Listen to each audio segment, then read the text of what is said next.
All right, friends, this is the translation for the flood, part three, where they are actually going to go and do the stone throwing. They figured out that the bones of the Greek parent are actually stones, so they're going to actually throw them.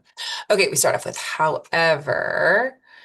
I underlined that because it's where you start, but it's not actually the subject, so I'm going to undo it. So, however, Pyrrha, that's her matronymic, her name from her mom's name. However, Pyrrha was moved by the prediction of her husband. That's a genitive. Of her husband. Although Pyrrha was moved by the prediction of her husband, nevertheless, those are kind of really, oh gosh, those are both terrible underlines. Sorry. Those are both kind of relating to each other. So although she was moved, nevertheless, her hope is in doubt. Both lacked confidence in the celestial warnings so much. Adeo is an adverb here. So they both lacked confidence in the celestial warnings so much. But to try, that's your subject, will hurt what? That's technically your accusative direct object. I'm gonna roll this morning. All right. But to try will hurt what? In English, we might say, what will it hurt to try? It's the same idea. Right.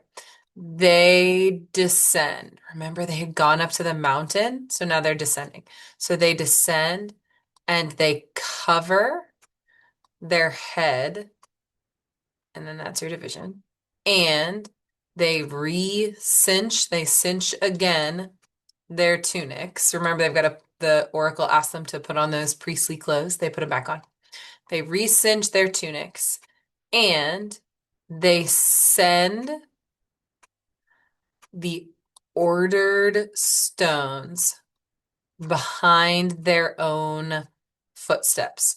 They send the stones, having been ordered by the oracle, right? They're saying the oracle told them to do it. They send the stones, having been ordered, behind their own footsteps. Now, this next portion, saxa is the subject of this main verb, coepere. Remember, that's really coeperunt. It's that shortened, syncopated form. It's really erunt. So this is the subject of this verb. The portion, I'm going to change colors for you for a second, that's inside of these parentheses is a rhetorical question. It's just a little aside, a little sidebar maybe that they put, that Ovid, the author, puts in to kind of give some context. The word that's going to throw you off in here is vetustas. It means antiquity, like all of ancient times, all of history. It's a big word. If you can use that word antiquity, it'll help. Right, so who would believe this? If, I'm getting that from C, if antiquity were not, I'm getting that from the knee, as its witness. Who would believe this if all of history were not as a witness? All right, a couple things to say in there. These two verbs are both present subjunctives because the rhetorical question in Latin uses a present subjunctive. So these are both present subjunctives in a rhetorical question. Also, I said were. This is a present here.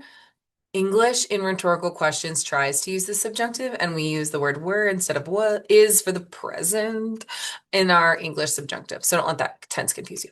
Okay, I'm going back to that blue color. Maybe it's purple. I don't know. To start on the part with the actual rocks. Okay, so the rocks began, and they began to do a couple infinitives. The rocks began to put off their hardness and to soften their own rigor, right? They're getting softer. And with a delay, that's an ablative, with a delay, and having been softened to lead their form. That really means to put on a new form. They are changing form. That's another Latin idiom.